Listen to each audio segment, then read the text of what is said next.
As a आप ओशो के साथ कब से जुड़े? बहुत बचपन से जुड़ा, मैं बहुत लकी था। मैं when I was in school, और तब मैंने ओशो की किताब मिली और ओशो को पढ़ना शुरू किया।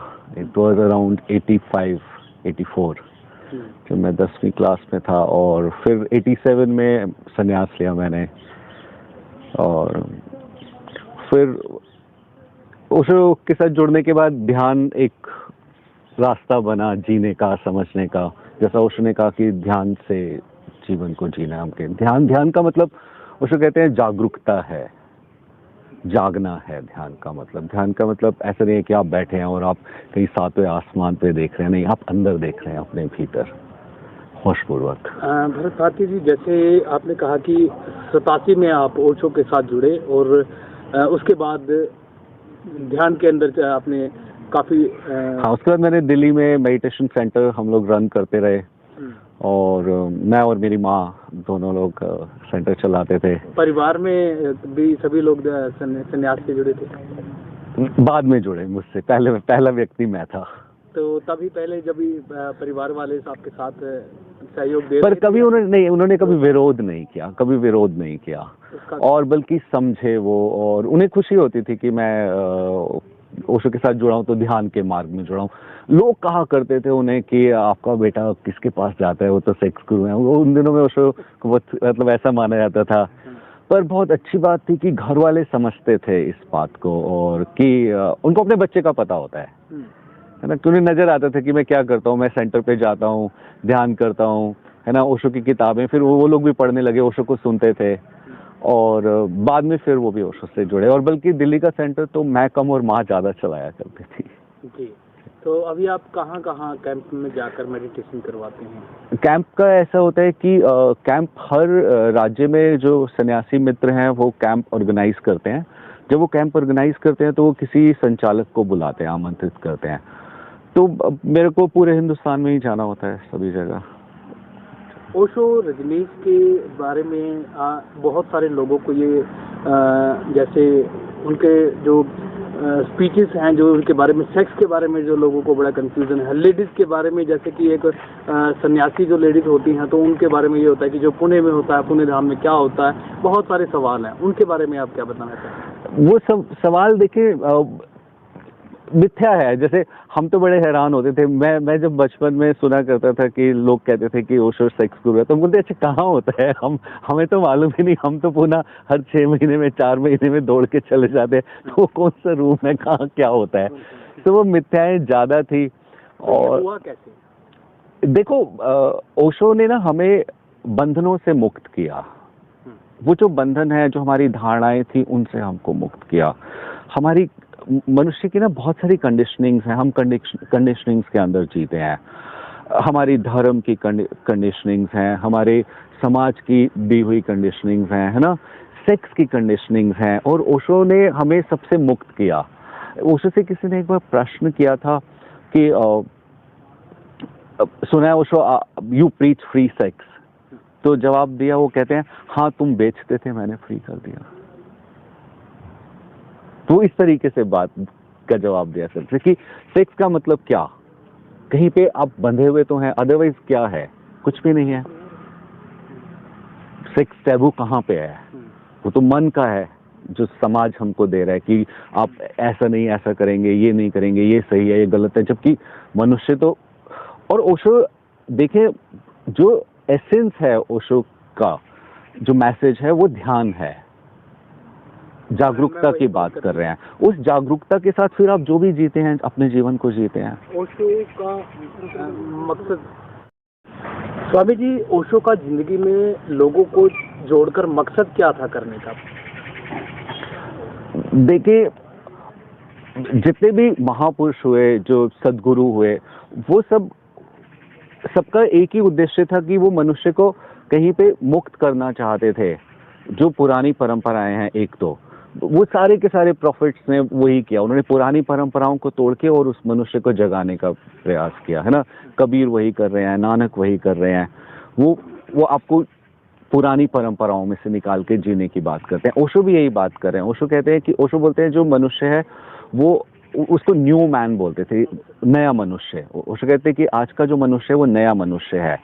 वो नया मनुष्य कैसा है कि वो अपने डिसीजंस खुद लेगा, वो खुद निर्णय करेगा, उसको आप सिखाएंगे नहीं कि this is wrong, this is right, धर्म ये कहता है ऐसे नहीं करो, इस मार्ग पे चलो, ये नहीं करो। उन्होंने बोला नहीं, आपको अपना मार्ग चूज करना है अपने भीतर से, और वो बहुत कठिन है, मतलब बहुत इजी है अगर आप बांध के दे दे, बट ओशो ने कहा नहीं, my way is a way of white clouds, वो सफेद बादलों का रास्ता है।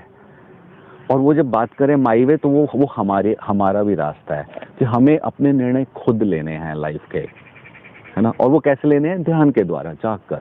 तो उसके लिए उन्होंने फिर ध्यान की विधियां दी कि छोटे छोटे ध्यान प्रयोग किए कि वो बनाए जिसको हम करेंगे, और उसका रिजल्ट इज अवेयरनेस कि हमारे भीतर होश जगेगा और हम अपने जीवन को सुंदरता से जी सकेंगे। स्वामी जी, ओशो ने हर टॉपिक पर बोला है, खुलकर बोला पूरा, तो लोग ज़्यादा सेक्स पर क्यों सेंट्राइज हुए? क्योंकि सेक्स बहुत बड़ा आज के डेट में भी टैबू है ना, मतलब हम बहुत सेक्स की बात नहीं करते, पर सेक्स को जीते बहुत ज्यादा है। मतलब अपने फोन में जितना देखेंगे हम जो करते हैं, है ना, मतलब सेक्स को जीते नहीं है, उसका पीछे एक भय है, पता नहीं क्यों। और वो बहुत वैसा था, it's like cup of T, जैसे आप एक चाय पीते हैं, ऐसे ही सेक्स है, मतलब वो जैसे आपको खाने की इच्छा होती है ना, वैसे ही सेक्स की इच्छा है। कोई उसमें कुछ अननेचुरल सा तो नहीं था उसके अंदर।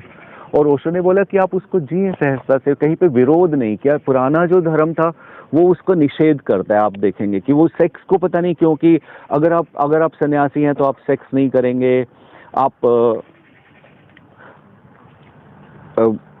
उसको क्या ब्रह्मचर्य को जब जीते हैं ना, कि आप ब्रह्मचर्य वाला जीवन जिए। उसको कहते हैं नहीं, ऐसा क्यों करना है, मेरा सन्यासी जो है वो पूरी तरीके से जीवन को जिएगा, समग्रता के साथ जिएगा। मतलब पुरानी धारणाओं की वजह से ज्यादा वही धारणा है। अदरवाइज सेक्स तो बहुत, भाई सेक्स कैसा है? सेक्स है तो मैं पैदा हुआ ना, सेक्स था तो मैं सामने बैठा हूँ ना, मेरे माँ बाप ने किया और मैं उसका रिजल्ट हूँ। आप, मैं, सब ये पूरी, न सिर्फ मनुष्य का होना, फूल का खिलना, ये सेक्स ही तो है, एक यूनिवर्सल ऑर्गेज्म है जो चल रहा है। सेक्स, उसमें कहीं पे बुरी चीज क्या है? वो तो बहुत सहज और स्वाभाविक चीज है। ये बुरी चीज नहीं है। धार्मिक को लोग सिद्धांत को, धर्म के सिद्धांत को फॉलो करते हैं लोग। धर्म के अंदर इसको एक पर्दे की चीज बताया गया है, पर्दे में रहना एक। हाँ तो करें ना, तो ओपन में तो कोई भी नहीं करता है। ओशो ने कब कहा कि आप उसको रोड पे करें? उन्होंने तो ऐसा कभी नहीं कहा। स्वामी जी, जैसे पहले पुराने टाइम में एक ध्यान का आम हिस्सा था जिंदगी के दूसरे कामों की तरह, रूटीन का वर्क था, तो आज ध्यान की ज्यादा जरूरत है। हाँ, ध्यान की जरूरत देखें आज, सिर्फ आज नहीं है, हमेशा रहेगी। ध्यान की जरूरत 10,000 साल बाद भी रहेगी। ध्यान का जो वेरी मीनिंग मैं आपको ये बता रहा हूँ, ध्यान का मतलब ही जागरूकता है। जब हम जीवन को जिए जागरूक होके, ध्यान का जो मतलब है वो जागरूकता है, अवेयरनेस है। तो जागरूकता, आपका हर आचरण, हर काम जागरूकता के साथ होना चाहिए ना। क्या अभी हम जागरूक नहीं हैं? पर हम कहाँ जागरूक हैं? हम तो इतने बेहोशी में रहते हैं। हम सब लोग तो बेहोशियों में रहते हैं। अब बेहोशी तो कितने तल की बेहोशी है ना, शरीर के तल की है, मन के तल की है ना। अगर हम चाहें भी तो मतलब कहाँ समझ पाते हैं? ध्यान के द्वारा शायद आपको ग्लिम्स मिलते हैं वो वाले। तो अभी जैसे हम बात कर रहे थे कि मेडिटेशन, जो लोगों की धारणाएं हैं मेडिटेशन को, लोग, बहुत सारे लोग हैं जो जानते नहीं है मेडिटेशन के बारे में। है क्या मेडिटेशन और क्यों करना चाहिए आज की ज़िंदगी में, जो आज की ज़िंदगी की जो हमारी लाइफस्टाइल जो बन चुका है जिस तरीके से, तो उस तरीके में ज़्यादा मायने क्यों है मेडिटेशन के? हाँ देखिए, आप जैसे हम ओशो के कार्य को ही अगर देखेंगे तो ओशो ने 60s में बोलना शुरू किया। वो लोगों के साथ बैठते थे और वो प्रवचन देते थे, डिफरेंट मास्टर्स पे उन्होंने बोला, है ना, और अलग अलग सब्जेक्ट्स पे बोला उन्होंने। फिर उन्होंने देखा कि मैं बोल रहा हूँ मित्रों के साथ में, बट उससे इतना बड़ा क्या चेंज आ रहा है। फिर उन्होंने ध्यान कराना शुरू किया कि जो एक्चुअल जो चीज़ है वो ध्यान है। और फिर उन्होंने ध्यान की विधियां बनाई आज के मनुष्य को देख के, बिल्कुल जो प्रेजेंट में जो आज जो जी रहे हैं, है ना, उसको देख के, जो नया मनुष्य है जिसको ओशो कहते थे, वो विधियां दी।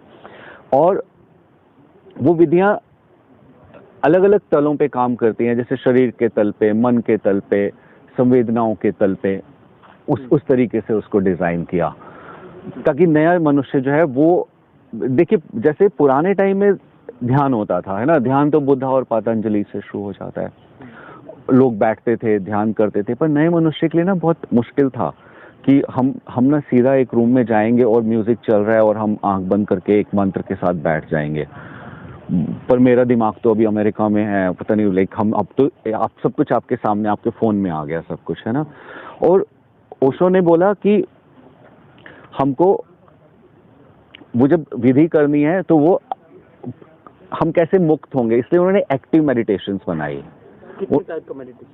देयर सो मेनी, बहुत सारी टेक्निक्स हैं, मतलब 112 विधियां ध्यान विज्ञान ध्यान योग पुस्तक में ओशो ने दी। उसके अलावा बहुत सारी थेरेपीज, लंबे ग्रुप्स हैं करने के, 21 दिन के, एक वीक के, 3 दिन के, जिसको करके हम अपने ऊपर वर्क कर सकते हैं। स्वामी जी, लोग कहते हैं कि समय नहीं है हमारे पास, आज का व्यस्त जीवन है।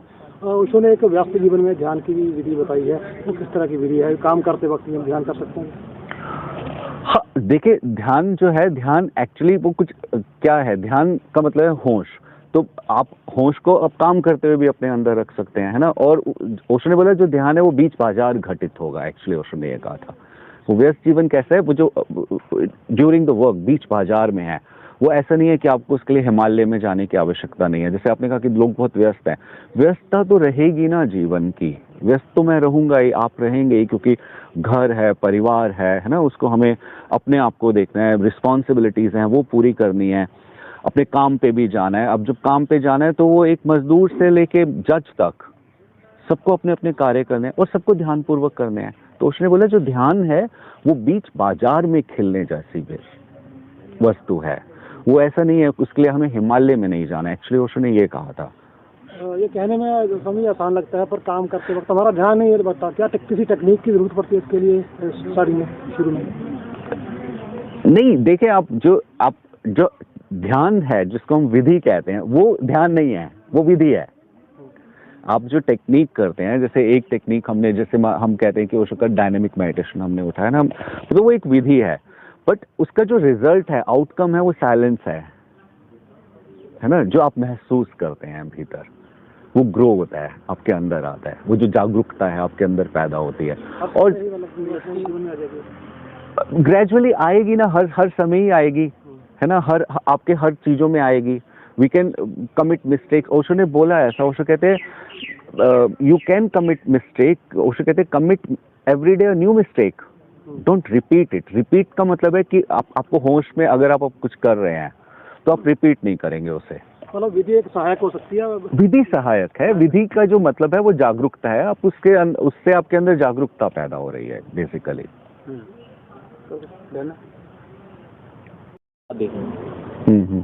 लोगों तक हमें बेसिकली ये देना चाहिए कि हम ध्यान करें, है ना, मतलब मैं उसको, आप क्वेश्चन वाले फॉर्म में चाहेंगे? हाँ, मैं ध्यान, लोग ये समझते हैं कि हमें आज ध्यान क्यों करना चाहिए, ध्यान क्यों करें? चलिए रोल है ओके चलो कोई बात नहीं, दोबारा टेक लेना। स्वामी जी, लोग आजकल इतने ज़्यादा व्यस्त हैं, उनको ये नहीं लगता है कि हम ध्यान करें, और अगर करें तो क्यों करें, क्या इसके मायने? हाँ, देखिए, क्योंकि आज के मनुष्य को तो बहुत ज्यादा जरूरत है ध्यान करने की, है ना। पहले वाला जो मनुष्य था वो, उसका जीवन फिर भी सरल था, वो किसान था, वो खेतों में रहता था, उसके पास कम समस्याएं थी। अब तो हम 24/7, हमारे पास इतने ज्यादा प्रेशर है, वर्क का प्रेशर है ना, फैमिलीज का प्रेशर है, बहुत डे बाई डे जो जीवन है वो मुश्किल होता जा रहा है जो मनुष्य का, है ना। और उसके अंदर हमारे पास अपने लिए टाइम ही कहाँ है, और जब तक मैं खुद के साथ नहीं बैठूंगा तो मैं कैसे जीवन को दे सकूंगा, बांटूंगा क्या मैं? उसे कहते हैं भीतर ध्यान, बाहर प्रेम। ध्यान जो है वो सिक्के के दो पहलू हैं। वो कहते हैं कैसे ध्यान कैसे होगा, ध्यान भीतर के लिए है, जो हम मेडिटेशन करते हैं वो बाहर के लिए नहीं है, पर उसका जो रिजल्ट है वो प्रेम है, बाहर के लिए है। तो आज के मनुष्य को तो बहुत जरूरी है, इतना बिजी है, इतने प्रेशर्स हैं, उसको इतनी सारी चीजें करनी है, और उस दौरान में अगर वो अपने आप को 1 घंटा नहीं देता है, अब जितने लोग विक्षिप्त होते हैं पहले थोड़ी ना होते थे, अब लोग जितने डिप्रेशन में जाते हैं पहले तो नहीं जाते थे, बीमारियां भी ज्यादा मानसिक हो गई, और वो उसके कारण बीमारियां भी हैं, क्योंकि शरीर और मन तो एक ही है। बीमारियां ठीक की जा सकती है क्या ध्यान से, पढ़ाई में या कोई और वजह से? आज बिल्कुल भी नहीं। देखिए, हर चीज का एक अलग वो है। अगर आपको बीमारी है तो आपको डॉक्टर के पास जाना है ना, वो शरीर के तल की है। हमने कहीं सुने हैं, कहीं ऐसे स्टेजेस में चले जाते हैं, कहीं मेडिटेशन के अंदर, ध्यान के अंदर, तो वो कहीं नहीं, कभी ध्यान से कोई व्यक्ति पागल नहीं होता।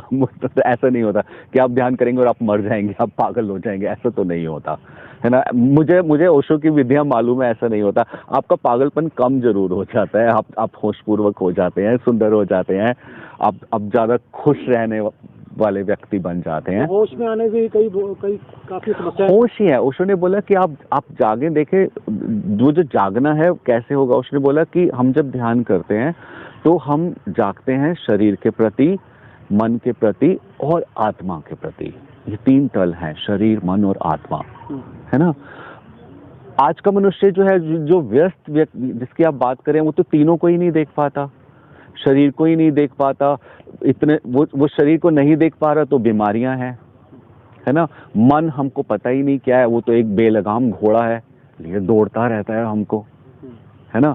आत्मा तो हमें पता ही नहीं, हम सोचते हैं मंदिर में जाएगी, वो तो बस वो परमात्मा, वो तो कुछ नहीं, वो घंटी बजाई और हो गया। कुछ भी नहीं है, कोई सीक्वेंस तो है ही नहीं।